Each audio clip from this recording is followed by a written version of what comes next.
You are listening to the Critical Mass Radio Show, Orange County's business talk show, focused on exploring topics of interest to CEOs who are leading middle market companies. With your host, Richard Franzi. Hello and welcome to Orange County's longest running business talk show. I am your host, Rick Franzi, and I am really excited for today's show. Why do you ask? Because Barbara Fulmer, sorry, Barbara, I know your name. I don't know why I tripped over it, but I'm so excited I can't even say her name, ladies and gentlemen. Barbara is our guest today. Barbara is the founder and chief performance officer. You can see it right there on the screen. She's the performance officer at Performance at Work. So Barbara, welcome to Critical Mass Business Talk Show. Thank you, Rick. I'm thrilled. This is exciting today. I can't wait to hear what you've got to say. Well, let's start by saying I know that Performance at Work's been around for 13 years. Congratulations on the firm's longevity, but take me and the audience back to the original reason and motivation, inspiration you had for starting your Sure. Well, at that was 2009. So that was right after I had left Jenny Craig. So my original motivation was to build my own speaking career. Mm-hmm. I mean, this is what was exciting for me. And at Jenny Craig, I had launched their corporate wellness program, which in 2009, that was a new idea then for a lot of companies. And so I had a lot of good information that I wanted to share. And having spent much of my career in training, I wanted to teach others about that concept, about how they could help their employees become more healthy and why. So that was my motivation, along with, at that time, LinkedIn was fairly new, and it was more about a resume kind of situation for people. Right. And I was getting people reaching out to me, finding my profile and wanting to know how I had grown my business, how I had grown my work life and in the healthcare industry. So if they were local, I would meet them at Starbucks for coffee, and give them an hour of free coaching, but I wanted to monetize that as well. So the original motivation was build the speaking career and also monetize that coaching business. So how long did it take, Barbara, after you launched, that you felt, I think this is going to work? I think the first time I got paid as a speaker, when you get checks for $7,000 and $10,000 for an hour of your time and first class flights and all of that, I thought, this could be it. I must be doing something right somewhere here. And but I also, because this Performance at Work wasn't called Performance at Work at that time. It was, I think because I was so focused on the healthcare industry, it was called Get Corporate Health, and which was very catchy. Stop. But it was, it was earning, and it was also being able to be successful as a speaker and have it lasted over 3 years until I was recruited for a real job. And I think this is a good message for your audience too, who want to be independent consultants, to be open to taking those opportunities sometimes to work within a large company, small company, whatever it is, because that's how you learn things you don't learn working by yourself, working with a small team of people on your own. A lot of what I teach today, I learned at Toshiba. I would have never learned all of the training techniques I did had I not spent so much time at Toshiba, Jenny Craig, a division of United Healthcare. That's where it all comes from that I use today.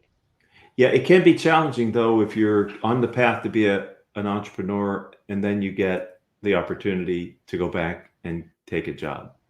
Yeah, but I never stopped being an entrepreneur while I was working. I always had that side hustle. I always needed to. In fact, I had an arrangement with them that I could continue to accept speaking gigs because I'd worked so hard to build that relationship with the speakers bureaus Right. that I really wanted to maintain that, and that I could still maintain my private coaching business.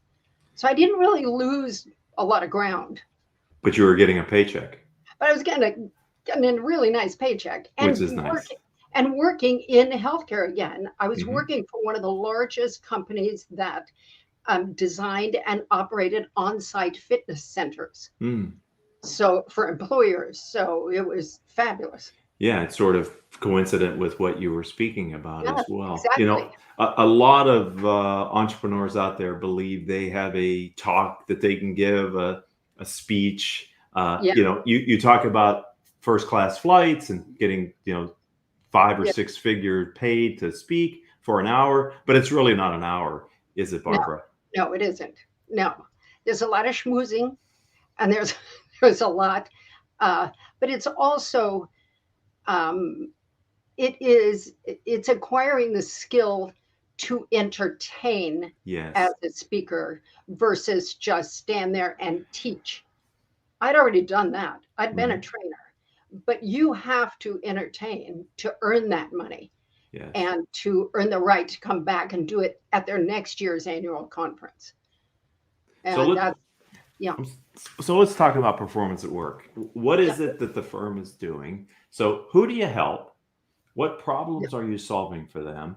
And sure. why, Barbara, do they select you over other options they might have available to them? Yeah, good question. Well, overall, I would think of performance at work as a coaching and consulting business. Although I do a lot of ghostwriting now on LinkedIn for people to build their LinkedIn presence, Hmm. I do ghostwriting. But right now, I work with underperformers. So I've always wanted, and I think it's my background in training, I've always been in that space where I want to fix the situation if people aren't doing as good as they could be doing, or they're not doing as well as their skill set says they should. And I know I'm like this because I've had several husbands tell me or call me manager of the world or concierge of the world, because I'm always like, that's not right. We got to fix that. We got to. And I feel the same way because I want individuals in their world of work to be happy. And I actually ended up writing this book because of the clients I had at Performance at Work, that there wasn't enough coaching I could ever do to help them get better at a job that they didn't like. And they didn't have a management culture that was healthy for them. They needed to move along. They would never get happy there.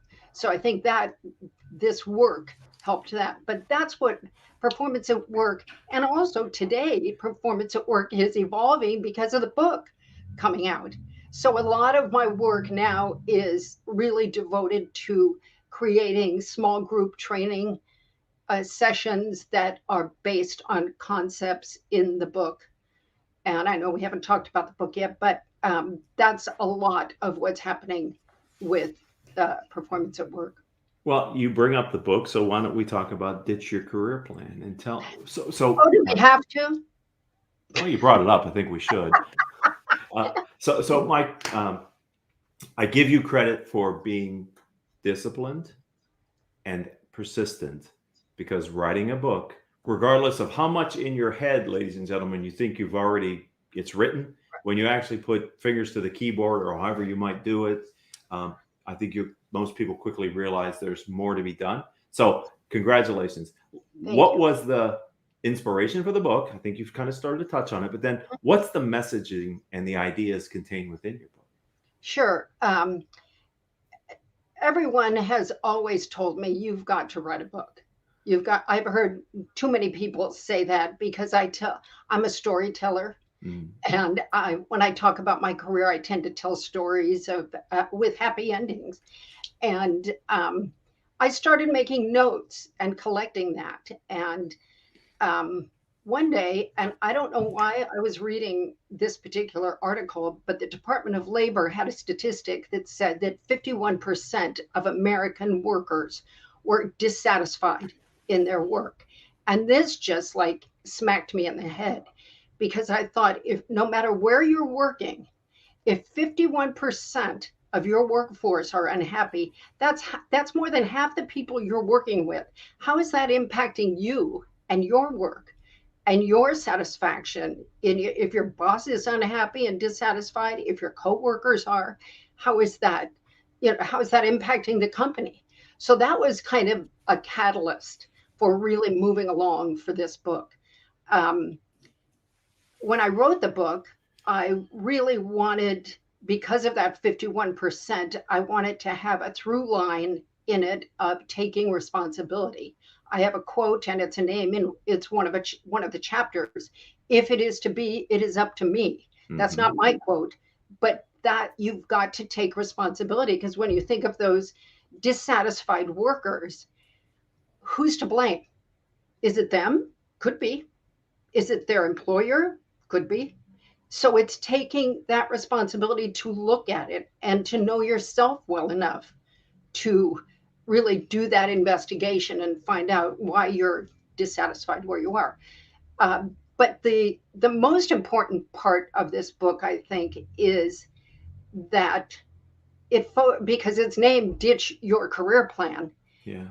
It's telling people that the straight line careers started dying off a long time ago. The ones that just you graduate from college and this is the job you get, this is the degree you have, and when you're 40, you're miserable and you keep doing it because that's what you know. Right. Or you could just come out of high school and get into some kind of vocational work and you're still doing it and never tried anything else. So, and with the pandemic, it just didn't survive that style of career path. So I teach in my book that your career develops over time, just as humans do. We develop over time. When you're 18, you don't know who you're going to be when you're 40, when you're 30, or what skills you'll have, what experience you'll have. But if you stay alert and awake and aware of what's happening around you, you can make these moves that may not look like they fit to other people, but if it's the right work at the right time for you, you can always trust that going forward. And that's how my career has gone. People would look at things I did and go, why are you doing that? I don't know. It's just calling me. I think it's going to add to my overall skill set. And so, did that answer the question? Yeah, I'm wondering, is your book a collection of stories? Is it a how-to guide for people? What will readers get from spending time with your book? Yeah, they will get stories for sure because I use my career as a storytelling tool for them to learn what to do and what not to do. I also, for the first time that I've ever seen with a career book, most career books have steps, this 18 steps or the 10 steps or the 12 stages that you follow. And it's just putting you back into a linear path again.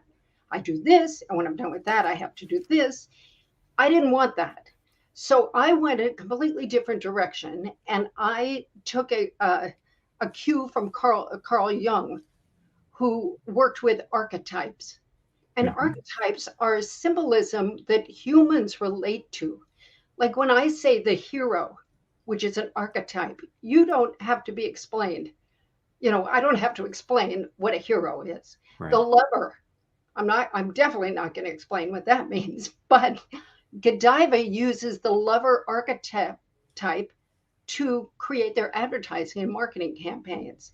I think it's Mars, one of the candy manufacturers, uses the jester archetype when they're creating their marketing campaigns for candy. So I did the same for my book. Instead of follow this step, I have 6 archetypes.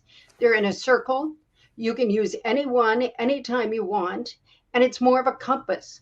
Depending on where you are and you need direction, you look back at the 6 archetypes and think, I think that's the one I need right now.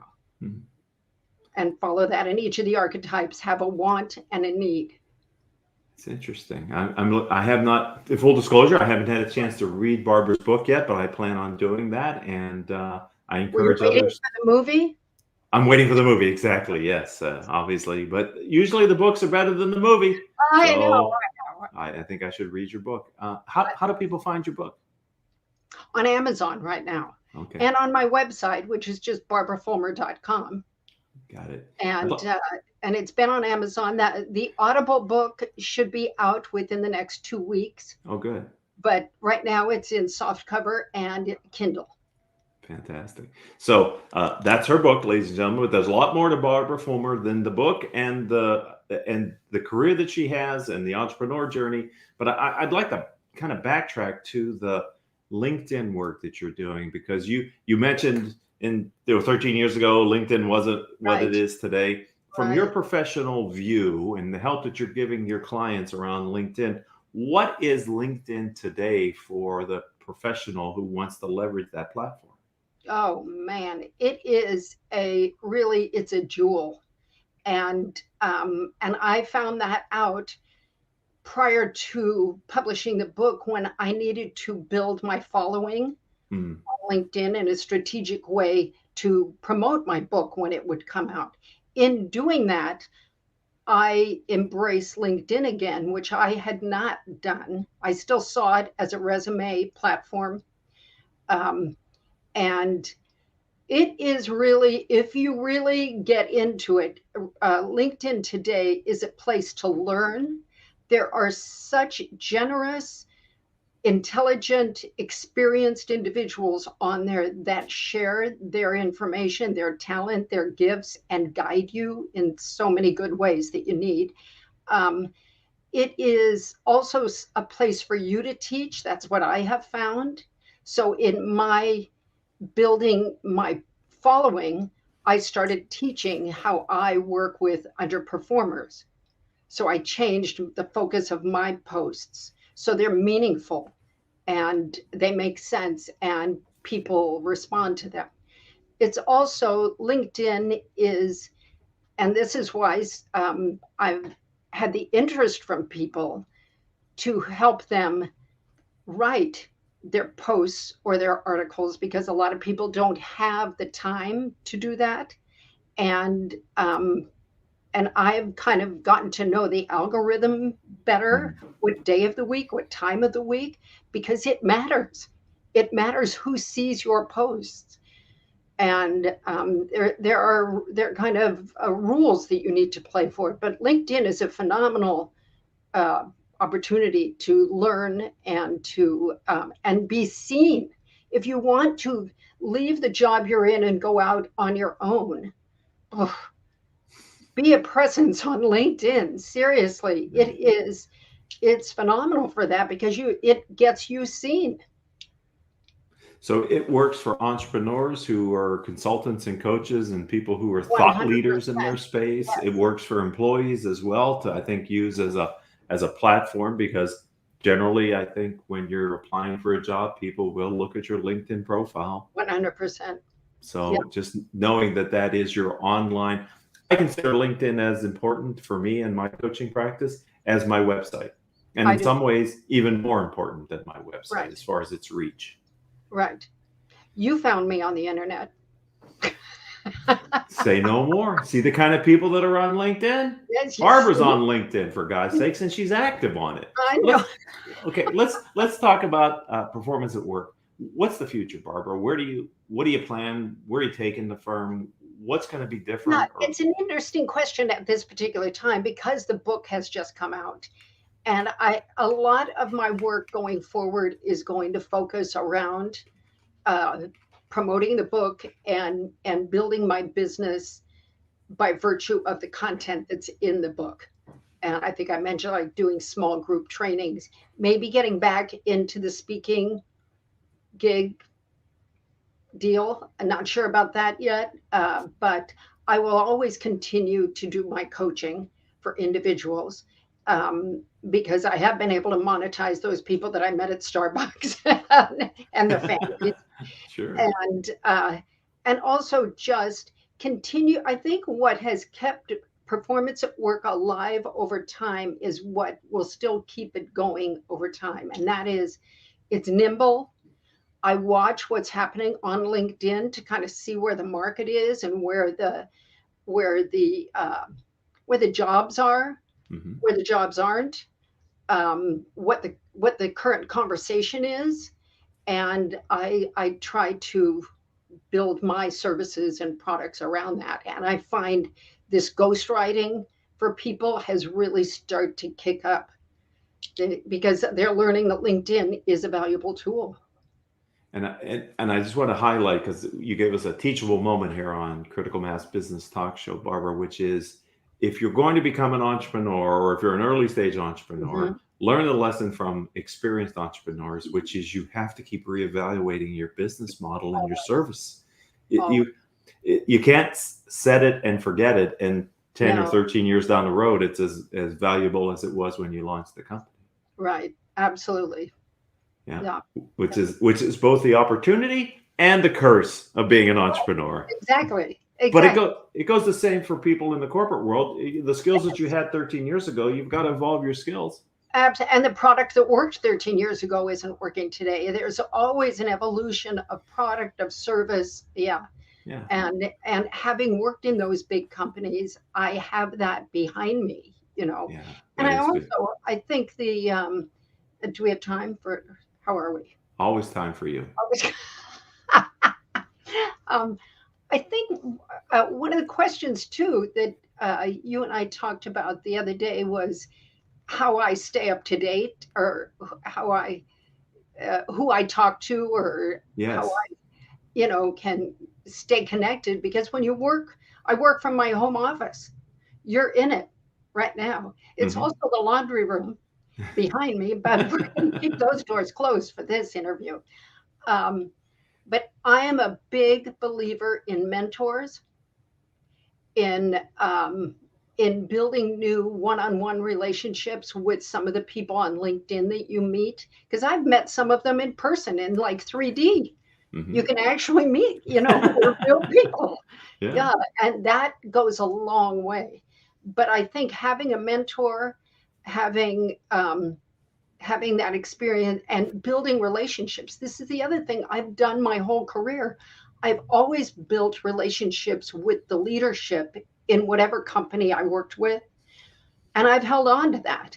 And I still have those relationships.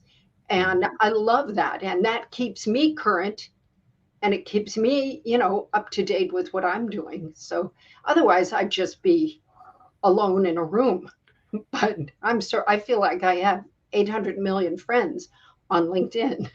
That's fantastic. If someone would like to connect with you on LinkedIn or learn more about your firm, Performance at Work, Sure, how do you say they do that? sure. Two ways. One, my website, very easy to remember. It's barbarafulmer.com. Just my name, one L.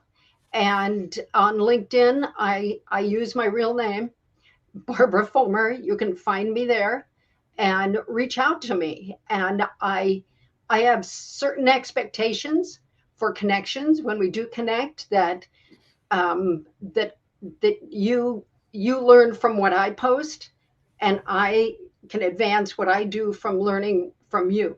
So it's a shared opportunity, shared relationship. Well, I want to thank you for being a guest today. I've been looking forward to it. As you saw at the top of the show, I was so excited to get started. I was fumbling over your name, but Barbara, thank you for being a friend and a guest on the show. Thanks so much, Rick. I loved it. I'd We'll like to talk thank, soon. I'd like to thank our audience for being a part of Orange County's longest running business talk show. If you'd like to connect with me, like Barbara, it's my name, Rick, R-I-C, Franzi, F-R-A-N-Z-I. Like Barbara, that's also my website, rickfranzi.com. So another lesson to entrepreneurs: make it simple for people to find you, especially if you're the thought leader in your practice. Until the next time we have a chance to be together, I hope that all of your decisions move your company in a positive direction.